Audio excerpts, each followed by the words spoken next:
முதலமைச்சர் உதயநிதி ஸ்டாலின் சென்னையிலிருந்து ஊரக வளர்ச்சி மற்றும் ஊராட்சித்துறையின் சார்பில் மகளிர் சுய உதவி குழுவினருக்கு கடனுதவிகள் வழங்கும் நிகழ்ச்சியை துவக்கி வைத்ததை தொடர்ந்து கன்னியாகுமரி மாவட்டம் 648 சுய உதவி குழுவினர்களுக்கு 75.66 கோடி ரூபாய் மதிப்பில் வங்கி கடன்களை ஆட்சியர் அழகு மீனா, தமிழ்நாடு உணவுக் கழக தலைவர் சுரேஷ்ராஜன், மேயர் மகேஷ் ஆகியோர் வழங்கினர்.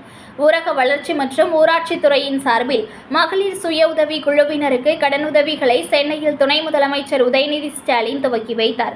அதனைத் தொடர்ந்து கன்னியாகுமரி மாவட்டத்தில் உள்ள சுய உதவி குழுவினர்களுக்கு கடனுதவி வழங்கும் நிகழ்ச்சி நாகர்கோவில் ஸ்காட் கிறிஸ்தவ கல்லூரி கலையரங்கில் நடந்தது. மாவட்ட ஆட்சித்தலைவர் அழகு மீனா தலைமையில் நடந்த நிகழ்ச்சியில் 648 மகளிர் சுய உதவி குழு உறுப்பினர்களுக்கு 75.66 கோடி ரூபாய் வங்கிக் கடன்களை தமிழ்நாடு உணவுக் கழக தலைவர் என் சுரேஷ்ராஜன், மேயர் மகேஷ் ஆகியோர் வழங்கினர். நிகழ்ச்சியில் சட்டமன்ற உறுப்பினர் பிரின்ஸ், துணை மேயர் மேரி பிரின்சி லதா உள்ளிட்ட பலரும் கலந்து கொண்டனர். செய்திகளை உடனுக்குடன் தெரிந்து கொள்ள லைக் பண்ணுங்க, ஷேர் பண்ணுங்க, சப்ஸ்கிரைப் பண்ணுங்க, மறக்காம கமெண்ட் பண்ணுங்க.